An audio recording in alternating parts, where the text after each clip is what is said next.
Double SS command switchboard wiring మన ఇంటికాడ ఉండి ఎలాగ ఈజీగా చేసుకోవచ్చో చెప్తున్నాను.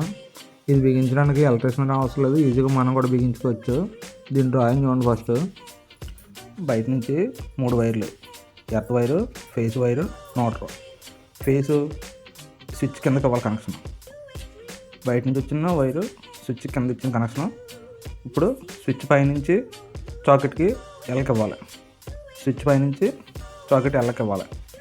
మోటార్ ఉంటుంది చూసారా, మోటార్ డైరెక్ట్ తీసుకొచ్చి సాకెట్ మోటార్ ఇంకో సాకెట్కి మోటార్ కలపాలి.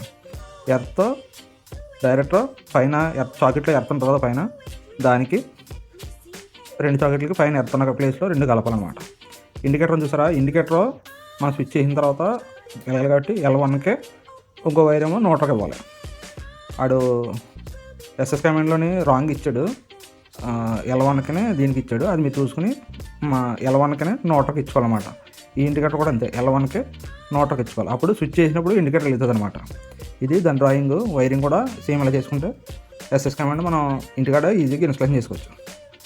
ఇది మొత్తం వైరింగ్ పూర్తయిన తర్వాత వీడియో తీశాను. ఇండికేటర్ ఎప్పుడు ఎలగాలన్నారని చెప్పి L1 లైన్కి మోటార్కి ఇచ్చాను. ఇది మీరు ఈజీగా ఇలాగ ఇన్స్టాలేషన్ చేసుకోవచ్చు.